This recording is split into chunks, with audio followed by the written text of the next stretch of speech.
Hello friends, स्वागत है आपका आज के इस व्लॉग में। आज का व्लॉग उन लोगों के लिए काफी इंटरेस्टिंग होने वाला है जो कि कनाडा जॉब के लिए आना चाहते हैं या फिर आ रहे हैं। इसके लिए मैंने इनवाइट किया है आज अपने एक फ्रेंड को जो कि कनाडा में ही रहते हैं और उनके साथ हम बात करेंगे कनाडा के वर्क वीजास की, job opportunities, work life balance और कनाडा की लाइफस्टाइल के बारे में। तो चलिए स्टार्ट करते हैं आज का व्लॉग विद सुमीत। मैं अपने जिस दोस्त की बात कर रहा था वो आ गए हैं, इमरान। तो सबसे पहले इमरान, आप अपने बारे में हमारे दर्शकों को कुछ बताएं। तो सुमित, सबसे पहले तो thank you for inviting me on your channel. और आई होप कि हम लोगों की बातचीत से आपके ऑडियंस को काफ़ी ज़्यादा हेल्प मिलेगी। हम्म। तो टॉकिंग अबाउट माई सेल्फ, मैं हूँ इमरान। मैं बेसिकली लखनऊ इंडिया से हूँ, लेकिन मैंने काफ़ी काफ़ी काफ़ी सिटीज़ भी एक्सप्लोर किए हैं। I was in Chennai for work purpose, और उसके बाद मेरी कंपनी ने मुझे कनाडा भेज दिया 2018 में। Okay. So currently I am in Canada in Toronto on work purpose. So from 2018, I'm staying here. सबसे पहला सवाल, आपका पहला रिएक्शन क्या था जब आप कनाडा में पहुंचे? आपका पहले लेट्स से 1 वीक या 2 वीक्स में आपको क्या एकदम अलग सा लगा या फिर आपका पहला रिएक्शन कैसा था? तो मैंने जैसे बताया कि मैं 2018 मार्च में यहाँ पर आया था, और जो ये आप मेरे पीछे जो सेंटर देख रहे हैं, that is called downtown. And मैं यहाँ पर सबसे पहले लैंड किया था। मेरी कंपनी ने अकोमोडेशन मेरे को दिया हुआ था, तो मेरा जो होटल था वो उसी एरिया में था। तो okay. It is first of all, Toronto is a very very nice city. बहुत ही ज़्यादा मॉडर्न और बहुत ही ज़्यादा एडवांस सिटी है। और एडवांस और मॉडर्न के साथ-साथ ये अपने ट्रेडिशंस को भी बहुत ज़्यादा मेंटेन करके रहते हैं। आपको पता होगा, टोरंटो जो वर्ल्ड में काफ़ी इमिग्रेंट्स को इनवाइट करते हैं। तो ओके। मैंने जब स्टार्टिंग में जब मैं आया था, तो मेरे इंटरैक्शन बहुत डिफरेंट डिफरेंट कल्चर के लोगों से हुआ था। मैंने ईरानी भी देखा, मैंने इंडियंस तो बहुत ही सारे हैं यहाँ पर, और मैंने पाकिस्तानी भी देखे, मैंने बांग्लादेशी भी देखे। तो बहुत सारे डिफरेंट डिफरेंट कंट्रीज़ के लोग यहाँ पर आके बसते हैं। तो मेरा पर्सनल एक्सपीरियंस बहुत ही अच्छा रहा था। बहुत ही यहाँ के लोग बहुत ज़्यादा हेल्पफुल हैं। इनफैक्ट लाइक जब मैं यहाँ पर नया आया था, तो I was kind of little bit afraid कि मतलब कैसे जाके चीज़ें हो सकती हैं, कैसे जाके मेरे को मदद मिल सकती है, क्योंकि यहाँ पर कोई गाइड करने वाला नहीं था। लेकिन ओके। जहाँ-जहाँ मैं जाता था, वहाँ-वहाँ लोग मेरे को समझ जाते थे कि he is a new immigrant, और अपने आगे से आके मेरे को बहुत ही डिटेल्ड वे में सारी चीज़ें बताते थे। और सिर्फ़ उस चीज़ों का एक्सप्लेनेशन नहीं देते थे जो मैंने पूछी हैं, बल्कि उसके आगे भी जाके मेरे को बताते थे कि उसके नेक्स्ट स्टेप क्या होंगे, आप किससे जाके हेल्प ले सकते हैं और कैसे उसको प्रोसेस कर सकते हैं। तो टू कंक्लूड कि Canada is like Toronto is a very nice city, Canada is awesome country, और यहाँ के लोग बहुत ही हेल्पफुल हैं। ओके। तो इमरान, यहाँ पे मैं एक बात आपसे जानना चाहूँगा। चलो मैं आपको थोड़ा-सा अपना एक्सपीरियंस बताता हूँ कि जब मैं पहली बार जर्मनी आया था पढ़ने के लिए, तो मेरे लिए लैंग्वेज एक बहुत बड़ा बैरियर था। ऑनेस्टली मेरे लिए जी। बहुत कॉम्प्लिकेट हो गया था ये बता पाना कि मुझे एयरपोर्ट से एक रेलवे स्टेशन जाना है, और मैं बता ही नहीं पा रहा था और मुझे थोड़ा एम्बैरेसमेंट भी लग रहा था। और क्योंकि मैंने ऐसा सोचा नहीं था। नॉर्मली ये था कि हम इंग्लिश बोलते हैं और बहुत फ्लुएंटली इंग्लिश बोलते हैं। तो मेरी एक दिमाग में एक ये इमेज थी कि यार इंग्लिश हर जगह हर कोई इतनी फ्लुएंटली बोलता होगा, जो कि यहाँ पे आके धराशायी टूट ही गई ऑलमोस्ट। आपका कैसा रहा एक्सपीरियंस लैंग्वेज को लेके वहाँ पे? तो हाँ, मतलब मैं समझ सकता हूँ कि जर्मनी में आप होंगे तो आपने डिफ़िकल्टीज़ फ़ेस की होंगी। लेकिन मेरे लिए ये पर्टिकुलरली इस मामले में बहुत ही आसान रहा।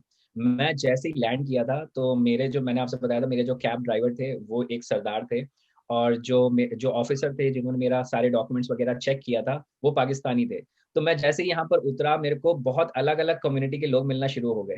तो मेरे लिए ज़्यादा दिक्कत नहीं आई थी। बहुत अच्छे से, बहुत ही ज़्यादा वेलकमिंग थे सब लोग, तो बहुत अच्छे से मेरे सारी चीज़ें हो गई थी। तो लैंग्वेज बैरियर नहीं है, बिल्कुल नहीं है। इनफैक्ट आपको ये छोटा-सा मिनी इंडिया ही लग सकता है, स्पेशली टोरंटो। जैसे हमने टीवी में और बाकी जगह देखा है कि कनाडा को मिनी पंजाबी बोलते हैं, कितना सच है ये? मतलब आप कह सकते हैं, हाँ, मिनी पंजाब कह सकते हैं, लेकिन वो एक पर्टिकुलर एरिया है। जैसे Toronto is a very wide city, जहाँ पर ब्रैम्पटन एरिया अगर आप लेंगे, तो वो पूरे तरह से पंजाबियों से भरा हुआ है। और कुछ एरिया थोड़ा बहुत और है, यहाँ के थोड़े बहुत एरिया में श्रीलंकन कम्युनिटी है यहाँ पे साउथ इंडियन कम्युनिटीज़ हैं। तो अलग-अलग जगह पे अलग-अलग लोगों ने अपनी कम्युनिटी बसा रखी है। बट पंजाब के बहुत सारे लोग आपको यहाँ पर मिल जाएँगे। ओके, चलिए ये अच्छी चीज़ है। मतलब बेसिकली आप जब वहाँ गए आपको ऐसा बहुत अलग-सा नहीं लगा कि ठीक है, आपको अपनी कम्युनिटी वहाँ पे मिल गई। थोड़ा-सा जर्मनी में मैं ये कहना चाहूँगा कि जो यहाँ की बड़ी सिटीज़ हैं जैसे स्टुटगार्ट हो गया या बर्लिन हो गया, वो काफ़ी मल्टीकल्चरल सिटीज़ हैं, तो वहाँ पे आपको इंडियन कम्युनिटी भी काफ़ी स्ट्रॉन्ग होल्ड में मिल जाएगी। बट बाकी जगह पे ऐसा नहीं है। तो थोड़ा-सा हाँ, ये चीज़ मैं यहाँ पे कह सकता हूँ कि इतनी ज्यादा इंडियन कम्युनिटी इतनी स्ट्रांग नहीं है, लेट्स से दिस वे, मतलब कि ठीक है आपस में मिलना या फिर मतलब फेस्टिवल्स मनाना कुछ जगह पर है, पर जी। काफी जगह पे नहीं है, तो इस मैं तरीके अगर का। आपको छोटी सी बात बताऊं कि मैं जब पहली बार आया था तो मुझे खाने को लेकर मैं बहुत बड़ा फूडी हूँ, तो मेरे को खाने को लेकर बहुत ज्यादा क्रेविंग होती है इंडियन फूड की, स्पेशली इंडियन फूड की। मैं जैसे ही आया तो मैंने जैसे बताया कि मैं डाउनटाउन में रुका हुआ था, मैरियट मेरा होटल था। तो वहां पर जब मैं रुका तो मैंने देखा कि नीचे आप उतरिए और आपको लाइन से इंडियन रेस्टोरेंट्स मिल जाते हैं, लाइन से इंडियन रेस्टोरेंट्स मिल यार जाते इस हैं। मामले तो में तो आप बहुत लकी रहे हो यार, यहाँ पे तो मतलब इंडियन रेस्टोरेंट आपको एक दो ही मिलते हैं, और उसमें भी खाने का, टू बी ऑनेस्ट, बहुत ही कम जगह है जहाँ पे आपको एक ऑथेंटिक इंडियन फ्लेवर आपको मिलेगा इंडियन डिशेस का, नहीं तो नहीं मिलता नहीं, लेकिन यहाँ। यहाँ पर ऑप्शंस बहुत सारे हैं। टेस्ट भले आप थोड़ा कंपेयर कर सकते हो कि इंडिया जैसा टेस्ट तो ऑब्वियस ही बात है आपको बाहर की कंट्रीज में नहीं मिल सकता, बट हाँ, थोड़ा बहुत आपको ऑप्शंस हैं, आप उसको ट्राई कर सकते हैं। ओके, यहाँ पे मैं अपने दर्शकों को एक बात बताना चाहूंगा कि इमरान भी एक यूट्यूब चैनल चलाते हैं जिसका नाम है जुगाड़ू किचन। इस चैनल में इमरान काफी फूड रेसिपीज के बारे में बताते हैं, तो यहाँ पे इमरान मैं आपसे चाहूंगा कि क्या आप अपने इस चैनल के बारे में बताओगे, क्या पर्पज से आपने बनाया और क्या आप इसमें करते हो। जी सुमित, तो आपको शायद से ये पता ही होगा कि मेरे को खाना बनाने का शौक बहुत पहले से था। मैं right from my college days मैं बहुत ही खाना बनाने का शौकीन था। तो मैंने कई बार सोचा कि मैं खाना तो बनाता हूँ और लोगों को खिलाता भी हूँ, काफ़ी अच्छे फीडबैक भी मिलते हैं। तो क्यों ना मैं उसको अपना एक हॉबी को लोगों के सामने प्रोजेक्ट कर सकूँ। तो मैंने सोचा चलिए ठीक है, जो मैं बना खाना तो मैं ऑब्वियसली अपने लिए तो बनाता ही हूँ, तो उसको शूट करता हूँ, उसको एडिट करता हूँ और उसको लोगों के सामने रखता हूँ और उनके रिव्यूज़ देखता हूँ कि कैसे मिलते हैं। तो बहुत अच्छे रिव्यूज़ अभी तक मिले हैं मेरे को, और आप लोग भी देखिएगा उसको और बताइएगा कि मेरे एफर्ट्स कैसे जा रहे हैं, और थोड़ा-सा उसकी रेसिपीज़ भी आप लोग ग्रास्प करने की कोशिश करिएगा। I am sure that definitely it will come good. मैं उम्मीद करता हूँ इमरान कि आप आगे फ्यूचर में भी खूब सारे ऐसे रेसिपीज वाले वीडियो बनाए। No, thanks Sumit, thanks for praising me this much, it means a lot, thank you. तो इमरान, जैसा कि आपने बताया कि आप यहाँ पे काफी अलग अलग कम्युनिटी से मिले होंगे, तो और आप वहाँ पे जॉब करने के लिए गए हो, तो क्या आप हमारे दर्शकों को बता सकते हो कि कनाडा में आने के कौन कौन से लीगल तरीके हैं। या तो सुमित, लाइक फॉर्चुनेटली मैं जब यहाँ पर आया था तो स्टार्टिंग के 2-3 महीने में मैंने एक क्रिकेट क्लब ज्वाइन कर लिया था यहाँ पर, और उस क्लब में बहुत तरह तरह के लोगों से मेरी मुलाकात हुई। उसमें से कई लोग स्टूडेंट्स थे जो इंडिया से आए हुए थे, और उन लोगों से मैंने बातचीत करी और मैंने उनसे जानने की कोशिश की कि मतलब आप किस तरह के आए हो, तो मेरे को थोड़ी सी नॉलेज उस बारे में हो गई है। तो पहले तो मैं अपने बारे में बता देता हूँ कि मैं वर्क परमिट पे आया हूँ, तो that is one option where your company can initiate the work visa for you. उस वर्क वीज़ा से आप 2 साल तक कनाडा में वर्क कर सकते हैं, और उसको बार-बार आपको रिन्यू करवाना पड़ता है। तो आपने 2 साल का आपको वर्क परमिट देती है गवर्नमेंट, फिर 2 साल के लिए आप उसको रिन्यू करवा सकते हैं। तो ये एक वे है यहाँ पर आने का। दूसरा वे है जो स्टूडेंट लोग आते हैं, तो वो लोग स्टडी वर्क परमिट से आते हैं। तो यहाँ पर 1 साल या 2 साल के कोर्सेज़ होते हैं, काफ़ी अच्छे-अच्छे कॉलेजेस हैं टोरंटो में, ब्रिटिश कोलंबिया में, कई जगह बहुत अच्छे-अच्छे कॉलेजेस हैं। तो वो लोग यहाँ पर 1 या 2 साल का कोर्स करने आते हैं। उसके बाद उसके साथ-साथ यहाँ पर पार्ट टाइम जॉब्स की भी अपॉर्च्युनिटी है, तो लोग उसको भी ऑप्ट करते हैं। एंड धीरे-धीरे उनका वर्क एक्सपीरियंस उस पार्ट टाइम जॉब के थ्रू बढ़ता चला जाता है। उसके बाद जो उनके एम्प्लॉयर्स होते हैं, वो उनको एक वर्क परमिट भी ग्रांट कर सकते हैं, जिसके बेसिस पे उनके मार्क्स थोड़ा-सा एक्स्ट्रा हो जाते हैं। तो मतलब यहाँ पर कनाडा में ना आपका एक पॉइंट सिस्टम है, उसको हम लोग एक्सपीरियंस एंट्री बोलते हैं। तो उस पॉइंट पे जैसे आजकल का कट ऑफ 470 अप्रॉक्स चल रहा है, तो वो आपके ऊपर है। जैसे अगर आप वर्क परमिट पे आपको कैनेडियन एक्सपीरियंस है, तो आपकी कंपनी 50 पॉइंट्स उस पे दे देती है, क्योंकि आपको जॉब ऑफर देती है कंपनी, आपको एक्सपीरियंस होता है कनाडा का 1 साल का, तो आप 50 पॉइंट्स उससे गेन कर सकते हैं। जो लोग स्टडी से आते हैं, उनको भी 50 प्लस पॉइंट्स मिलते हैं, और प्लस अगर उन्होंने आगे वर्क कर लिया वर्क परमिट पे, तो उनको थोड़ा पॉइंट्स उस पे मिल जाते हैं। तो वो काफ़ी हेल्पफुल रहता है जब आप अपना नॉमिनेशन डालते हो एक्सप्रेस एंट्री के लिए। तो ये 2 वेज़ हो गए, एंड एट लास्ट यहाँ पर लोग after work permit and after a study permit they can apply for a PR, that is a permanent residence. वो आपको 5 साल के लिए ग्रांट होता है, और अगर आप 3 साल कंटिन्यूअसली कनाडा में रह लेते हैं एज़ अ परमानेंट रेसिडेंट, तो you are eligible for the Canadian citizen. Canada की लाइफस्टाइल को आप इंडिया की लाइफस्टाइल से कैसे कंपेयर करते हो। अ, देखिए, आप इंडिया को डेफ़िनेटली मिस तो करते हैं, क्योंकि हमारा घर है वो, और हम लोग जब भी जाते हैं तो हम लोग अपने रिलेटिव्स को मिस करते हैं। और हम लोग अपने फ्रेंड्स को मिस करते हैं। बट आप जब डिफरेंट कंट्रीज़ में आते हैं, और आई एम श्योर कि आपको जर्मनी में भी ऐसे ही लगता होगा, जर्मनी में शायद से लैंग्वेज बैरियर हो सकता है, बट कनाडा में एक कम्युनिटी लोग अपनी बना लेते हैं। जैसे मैंने आपसे बताया कि मैंने एक क्रिकेट टीम जॉइन कर ली थी, तो वहाँ पर मेरे को काफ़ी एडवांटेज मिला, काफ़ी लोगों से मिला, उन लोगों की फैमिलीज़ से जुड़ा। तो जो भी फैमिली फंक्शंस होते हैं, भले वो ईद होता है, भले वो दिवाली होती है, होली होती है, हम लोग सब एक जगह गैदर होते हैं, एक-दूसरे से बातचीत करते हैं, एक-दूसरे के साथ एक्सपीरियंस शेयर करते हैं। तो एक फ्रेंडली मैनर को मतलब एक फ्रेंडली मैनर में हम लोग अपनी लाइफ़स्टाइल को यहाँ पर जीना धीरे-धीरे शुरुआत कर देते हैं। लेकिन डेफ़िनेटली आपको सोशल होना बहुत ज़रूरी है जब आप दूसरी कंट्री में जाते हो, और सोशल, आपको पता है सोशल अपने आप से तो चीज़ें बढ़ती नहीं है, आपको आगे चल के इनिशिएट लेना पड़ेगा, लोगों से थोड़ा अपने बारे में उनको बताना होगा, उनके बारे में जानना होगा।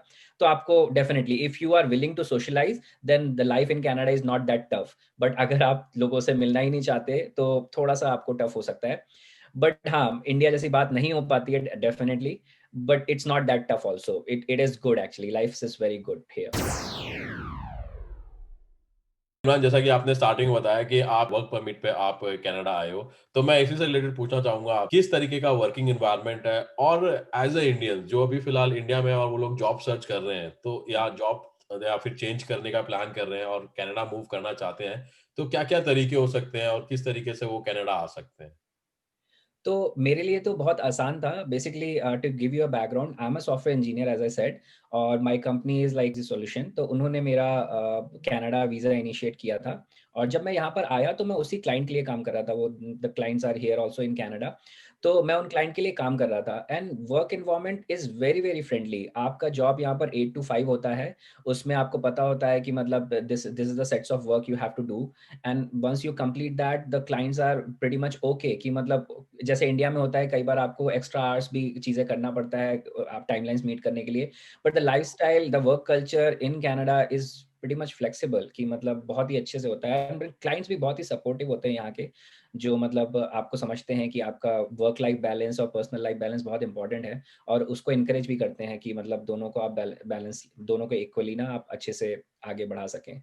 लेकिन आई मस्ट से कि टोरंटो में आईटी बहुत ही बूम पे है, और मैं मतलब बहुत ही रिकमेंड करूँगा लोगों से कि अगर उनको अपॉर्च्युनिटीज़ कहीं पर सीख होती है आईटी में, सॉफ्टवेयर इंजीनियरिंग में, तो definitely they should give it a try. IT बहुत ही ब्रॉडर वर्ल्ड है, जिसमें सॉफ्टवेयर भी है, टेस्टिंग भी है, आपका हार्डवेयर भी है, तो आपको डेफिनिटली उसमें एक्सप्लोर करना चाहिए options. It's one of the very high demand job in Canada.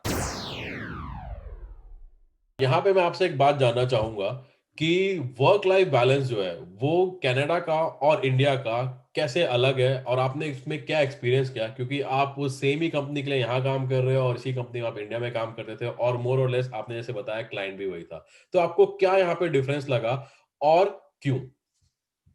तो मेरे लिए सुमित, मैं तो जैसे आपने बोला कि मैं सेम क्लाइंट और सेम कंपनी के लिए काम कर रहा था, तो मेरे लिए मैं अपना काम स्टार्ट करता था इंडिया में 11 बजे, सो मॉर्निंग में 11 बजे, and it used to go till 8 और 9 पीएम, और वो इसलिए होता था क्योंकि टाइम ड्यूरेशन का गैप आ जाता था, कि मतलब I have to meet the US time, the EST hours actually.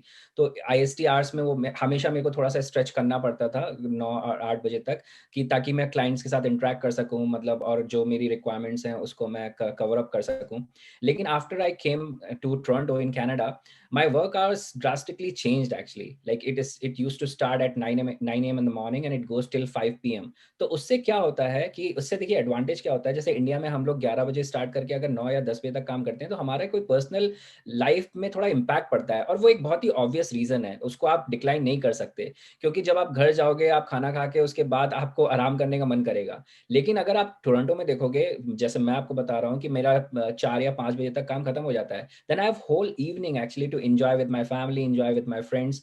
तो ये एक बहुत ही मेजर डिफरेंस मैंने पर्सनली फील किया as compared to Indian work culture and Canadian work culture. But इसके लिए मैं ब्लेम नहीं करूँगा कि इंडिया में भी लोगों को सपोर्ट करना होता है ऑन साइट आवर्स में, but this is what I felt personally. और जो लोग श इंडिया से कनाडा सिर्फ डायरेक्ट किसी कंपनी के लिए आ रहे हैं, वो भी डेफिनिटली यहाँ पर फील करेंगे। यहाँ तक तो बहुत सीरियस सीरियस हमने काफ़ी बातें कर ली कि किस तरीके से आप जो कनाडा में आ सकते हो, कनाडा का लाइफ़स्टाइल कैसा है, वर्किंग कल्चर कैसा है। अब सबसे इम्पोर्टेंट बात, जब आपकी छुट्टियाँ होती हैं, तो आप घूमने कहाँ जाते हो? कनाडा में कौन-कौन सी जगह है जो ईज़िली हम लोग जाके देख सकते हैं? कनाडा एक बहुत ही वास्ट कंट्री है, और बहुत ही ब्यूटीफुल यहाँ पर जगह है जिसको आप एक्सप्लोर कर सकते हैं। और I am personally a very fond of travelling. तो मैंने टोरंटो को आपको बताऊंगा कि टोरंटो के ज़्यादातर प्लेसेस मैंने एक्सप्लोर कर लिए हैं। तो एज आई सेड कि पीछे जो सीएन टावर है, ये यहाँ का एक आइकनिक आर्किटेक्चर बनाया है इन लोगों ने। फिर you can go to Niagara. Niagara तो पूरे वर्ल्ड में फेमस है कि नाइग्रा फॉल आप जा सकते हैं। And then there are places like Muskoka. You can go to the Quebec City. Quebec City में आप यूरोपियन कल्चर का पूरी तरह से देख सकते हैं कि बहुत ही अच्छी तरह से उसको आर्टिकुलेट किया गया है। फिर then you can go to the Canadian capital, that is Ottawa. तो वो भी बहुत अच्छे से बनाया गया है। वहाँ के जो पार्लियामेंट बिल्डिंग्स वगैरह is like a great monument to visit. और फिर आप जा सकते हैं British Columbia is a very nice province. उसमें आप कैलगरी और वैंकूवर वगैरह विजिट कर सकते हैं। तो there are very good cities actually. And Canada is like Ontario particularly, I am telling the province where I stay. It's a province of lakes actually. There are lots of lakes. So आप वहां पर जाके visit कर सकते हैं। बहुत ही scenery views होते हैं और बहुत ही अच्छे अच्छे प्लेसेस हैं कनाडा में। तो हाँ, मतलब बहुत ही अच्छे अच्छे प्लेसेस आप विजिट कर सकते हैं कनाडा में। These are the like few things which I can tell you about. Yeah. तो जाते जाते मैं आपसे एक सवाल पूछना चाहूंगा, आप कौन सी चीज कनाडा से इंडिया लेके जाना चाहेंगे और तो क्यों? मेरे को कनाडा स्पेशली टोरंटो में बहुत सारी चीज़ें पसंद है कि यहाँ पर रूल्स एंड रेगुलेशंस बहुत ही अच्छे हैं और लोग उसको फॉलो भी करते हैं। I can just give you an example कि यस्टरडे मेरे को एक नोट आया था मेरे घर पे, जो यहाँ के मेयर ने भेजा था। और उसने एक सॉरी लेटर भेजा था। उस सॉरी लेटर में ये लिखा था कि हम लोग स्नो क्लियर नहीं कर पा रहे हैं पिछले 2 दिन से because of this Covid situation and all. So he really apologised actually and he said कि मतलब मुझे 1-2 दिन का टाइम दे दीजिए जिससे मैं क्लियर करता हूँ। तो आप ये देखिए कितनी बड़ी बात है कि एक मतलब सिटी का मेयर आपको लेटर लिख रहा है, इंडिविजुअल्स को लेटर लिख रहा है आपकी कम्युनिटी को, और ये पूछ रहा है आपसे सॉरी मांग रहा है कि उससे मतलब चीज़ें वो ठीक से नहीं हो पा रही हैं और उसको लेकर वो टाइम मांग रहा है। तो मैं डेफिनेटली उम्मीद करता हूँ इंडिया में भी काफ़ी अच्छी चीज़ें हो रही हैं। लेकिन एक ये ऐसी चीज़ है जो मैं डेफिनेटली चाहूँगा कि मेरे देश में, इंडिया में ये सब चीज़ें हों, जहाँ पर एमएलए जो भी लोग पॉलिटिक्स में हैं वो आगे बढ़ चढ़ के लोगों के पास जाएँ, उनसे उनकी प्रॉब्लम पूछें और उसको सॉल्व करने का कोशिश करें एटलीस्ट। मतलब मैं वोट, जानता हूँ कि population is a huge difference, but at least कोशिश से चीज़ें मतलब सॉल्व हो सकती हैं। मतलब इलेक्शन के अलावा भी लोगों के घर पे जाए। Of course, yeah. That is the best thing. And Sumit, like this is the best thing which I like about Canada कि यहाँ पर लोग बहुत ही ज़्यादा सीरियस हैं अपनी कंट्री को लेकर। The country is not about only nationalism. यहाँ पर लोग उसको कैसे एडवांस कर सकते हैं, सब लोग इकट्ठा होके उसको कैसे अच्छा कर सकते हैं। भले वो रूल्स को इम्प्लीमेंट करना हो, भले एक दूसरे की मदद करना हो, भले एक दूसरे को गाइड करना हो। तो ये सब छोटी-छोटी चीज़ों से, छोटी-छोटी कोशिशों से एक पूरी सोसाइटी आगे बढ़ती है। तो this is the only thing which I feel कि can be implemented in our society as well. और हम लोग सुमित, मतलब the advantage about you being in Germany and I am being in Canada is like we can really spread our thoughts or spread our views back to our country जिसको हम implement कर सकें। तो चलिए इमरान, आपका बहुत बहुत शुक्रिया टाइम देने के लिए और अपने व्यूज को बहुत ओपनली यहाँ पे रखने के लिए, साथ ही साथ जो आपने इंफॉर्मेशन शेयर की है जॉब को लेके, वीजास को लेके और लाइफस्टाइल को लेके। मैं उम्मीद करता हूँ कि हमारे दर्शकों को ये सब चीजें अच्छी लगी होंगी। तो एक बात मैं सुमित जोड़ना चाहूंगा कि first of all Sumit, thank you for inviting me on your platform. और बहुत ही अच्छा लगा जो आप काम कर रहे हैं वो लोगों की हेल्प करना, जो लोग बाहर आना चाहते हैं, जिन लोगों को इंटरेस्ट है बाहर की लाइफस्टाइल से, उसको आप अपनी पर्सनल लाइफ को लोगों के साथ शेयर कर रहे हैं, लोगों को उसके लिए अवेयर कर रहे हैं। तो that is like a very noble cause and very good actually. So you are doing good and after seeing your efforts and all, like I'm also putting some efforts on my channel. So thanks for inviting me. धन्यवाद इमरान, और मैं उम्मीद करता हूँ कि आप भी अपने चैनल पे और भी लाजवाब रेसिपीज लेके आएं और हमारे दर्शक आपकी रेसिपीज देख के वही खाना बनाएं और खाने का जायके का लुत्फ उठाएं। आप लोगों को ये वीडियो कैसा लगा प्लीज नीचे कमेंट सेक्शन में बताइए, और साथ ही साथ ये भी बताइए कि अगला वीडियो आप किस कंट्री के लिए देखना चाहते हैं। अगर आपको वीडियो अच्छा लगा तो इसे लाइक करें, शेयर करें और चैनल को सब्सक्राइब करें। जय हिंद।